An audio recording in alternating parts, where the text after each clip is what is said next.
भगवान को बहुत प्रिय है, क्योंकि गांव में भले व्यवस्थाएं ज्यादा ना मिले, व्यवस्था की दृष्टि से गांव भले कम हो, लेकिन आस्था की दृष्टि से गांव बहुत आगे है। और भगवान और संत केवल आस्था देखते हैं, व्यवस्था तो सामान्य बात है। रामचरितमानस में बड़े बड़े नगर भगवान को मिले,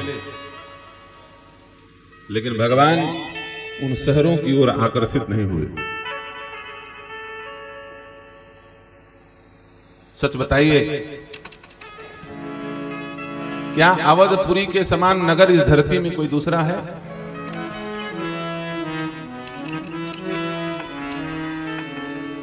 इस धरती की सबसे पहली नगरी, जिस समय ये विदेशी लोग शहर की परिकल्पना भी नहीं कर सकते थे, भेड़ बकरी चराते थे, जंगल में आदि मानव बन के रहते थे, उस समय भारत में स्मार्ट सिटी हुआ करती थी। कौन सा शहर है वो?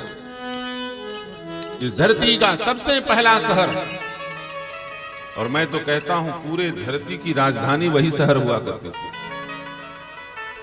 पूरे धरती की राजधानी। हाँ, आप लोग आश्चर्य मत मानना, ये कोई बड़ी बात नहीं है। आज से 5200 साल पहले, कोई ज्यादा दूर की बात नहीं, केवल 5200 साल पहले पूरे धरती की राजधानी, पूरी की पूरी धरती भारत देश कहलाती थी। क्या कहलाती थी? पूरी की पूरी धरती ही भारत हुआ करती थी। सप्तद्वीपवती धरती, 7 द्वीप भारत देश में हुआ करते थे। और पूरे धरती की राजधानी ये दिल्ली इंद्रप्रस्थ हुआ करती थी, जिस समय राजा परीक्षित और युधिष्ठिर हुआ करते। पूरे धरती की राजधानी। और उससे पहले भगवान श्री राम, राजा मनु, इन्होंने पूरे पृथ्वी पे शासन किया, और उनकी राजधानी अयोध्या हुआ करती थी। अयोध्या धरती की सबसे प्रथम नगरी कौन? अयोध्या।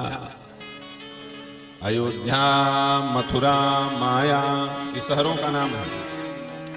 अयोध्या, मथुरा, माया, काशी, कांची, अवंतिका,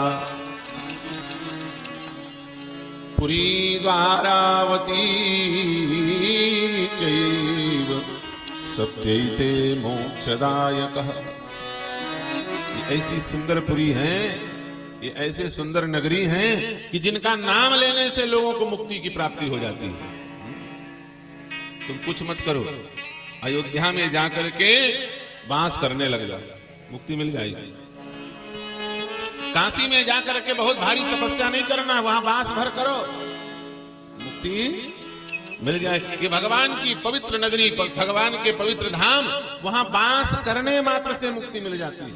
और ऐसा भी नहीं है कि ब्राह्मण होगा तभी मुक्ति मिलेगी, ठाकुर होगा तभी मुक्ति मिलेगी, वैश्य होगा तभी मुक्ति मिलेगी, अंत्यज होगा तभी मुक्ति मिलेगी, मनुष्य होगा तभी मुक्ति मिलेगी। नहीं, गधा, घोड़ा, सुअर, बिल्ली भी होगे तो भी मुक्ति मिलेगी यदि वहां वास करो। यह है तीर्थ का महात्मा। अरे नाली का कीड़ा भी बन के पैदा होगे तो मुक्ति मिलेगी। हाँ, मुक्ति का भंडारा चल रहा है, भंडारा। नाली का कीड़ा भी मरेगा ना काशी में जाकर, उसे मुक्ति मिल जाएगी। ये हम नहीं कह रहे हैं, ये बाबा गोस्वामी की रामचरितमानस में कहा। काशी मरत जंतु अवलोकी, काशी मरत जंतु अवलोकी, काशी मरत जंतु अवलोकी, काशी मरत जंतु अवलोकी। दासु नाम बल करहु दिसो, दासु नाम बल करहु दिसो। काशी मरत जंतु अवलोकी, काशी मरत जंतु अवलोकी। मनुष्य नहीं, जीव जंतु, कीड़े मकोड़े भी मर रहे हो तो भगवान शंकर उसके कान में जाकर के राम राम बोलते हैं और उसका कल्याण हो जाता है। ऐसे ये पवित्र शहर और उसमें भी सारे सप्तपुरियों में सर्वश्रेष्ठ शहर अयोध्या।